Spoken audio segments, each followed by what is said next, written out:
Bonjour à tous, je vais faire un petit tutoriel pour vous expliquer comment j'ai réussi à contrôler mon rack, mon expander Roland SC55 avec mon clavier MIDI Roland aussi en lui envoyant des 6x.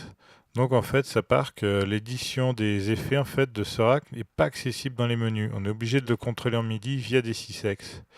Donc ce que j'ai fait, j'ai installé ce logiciel MIDI Quest. En fait, il va nous permettre de contrôler toutes les machines, quoi. Vraiment une énorme quantité de machines différentes via le MIDI. Donc moi j'ai installé la démo. On propose ensuite d'aller sur le site, télécharger les instruments qu'on veut. Donc moi j'ai téléchargé le SC55 et le Virus TI, deux machines que j'ai. Donc pour le configurer ensuite en MIDI, on va dans les préférences ici, je lui mets les ports MIDI in et out, le canal MIDI et le canal 6X qui est le 17 par défaut chez Roland. Une fois que j'ai fait ça, j'appuie sur Gate et là le SC55 fait un dump, envoie la position de tous ces paramètres au PC. Donc après, ça va nous faire une petite console qui va s'ouvrir. On va pouvoir changer tous les paramètres du rack.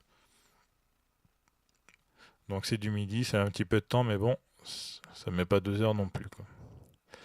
Voilà donc la console qui s'ouvre, où je vois mes 16 canaux MIDI, les paramètres de toutes mes pistes en fait, plus sur le côté, je vais retrouver l'édition des effets, du LFO et après tout ce qui est pour du paramétrage pur, quoi.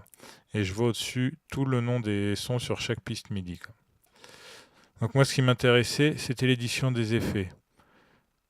Alors en faisant ça en fait, en connectant le in et le out sur le rack, je peux contrôler tout ce que je veux.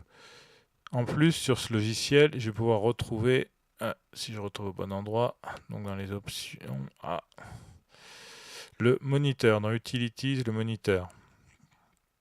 Ça va m'ouvrir ça. Et en fait, dès que je vais changer un paramètre, donc ça va envoyer un message, et tac, je vais voir dans mon moniteur le message qui est passé.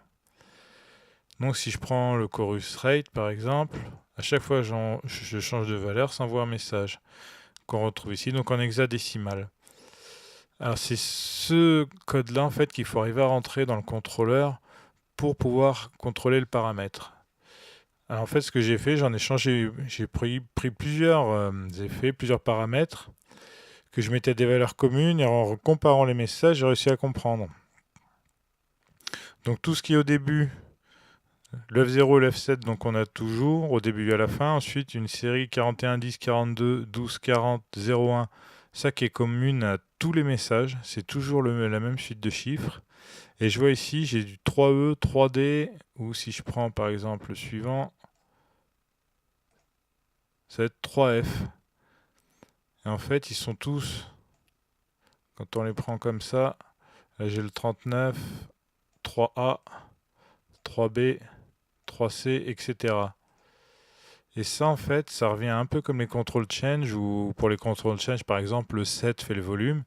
Mais en 6x, pour les 6x, c'est la même chose. Chaque paramètre a un code, et il suffit de le trouver, et après de l'assigner au contrôleur, et ça fonctionne. Donc ce qu'il faut, en fait, arriver à faire, c'est que le contrôleur envoie ce message-là. Et en plus, ici, j'ai vu que c'était la variable. Si je passe mon effet à 0 ou à 1, 2, je reviens. Là, je vais voir, j'ai bien mon 0, 1, 2, 1, 0 que j'ai remis. Ça, c'est la valeur de l'effet. Attention, c'est un hexadécimal. Donc, si je passe au-dessus de 10, parce que l'hexadécimal, c'est de 0 à 9, et à partir de 10, c'est des lettres de A jusqu'à F pour 15. Mais ça, on peut pas le rentrer. On va voir comment on le rentre dans le contrôleur, ce sera plus simple. Et ça, c'est une variable, mais celle-là, on n'a pas la main dessus, ça se fait tout seul. Donc, pour paramétrer mon contrôleur, j'ai ce logiciel-là. Le Pro. Donc il me suffit de cliquer sur un potard, ça m'ouvre une fenêtre où je vais choisir le type de message que j'envoie. Ici, mon message en 6x, c'est ça ce qui va nous intéresser. La valeur minimum maximum, donc de 0 à 127, si je veux lui mettre un clic virtuel au milieu, donc la valeur 0.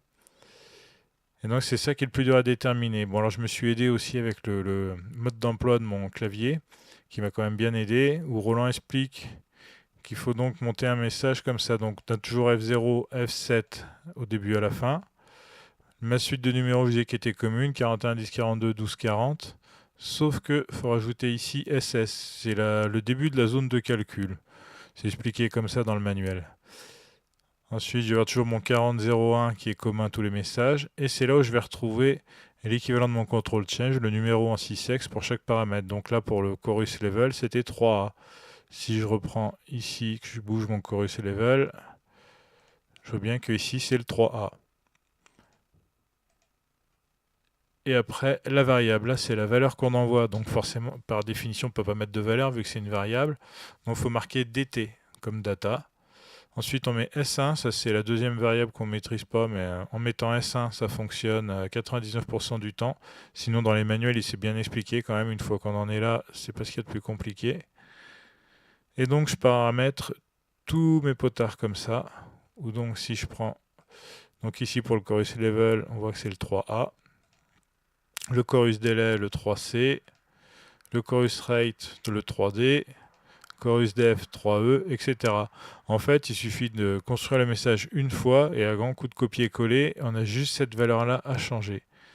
On envoie ça sur tous les potards, on envoie le programme dans le contrôleur MIDI et après on contrôle en 6x les machines comme on veut.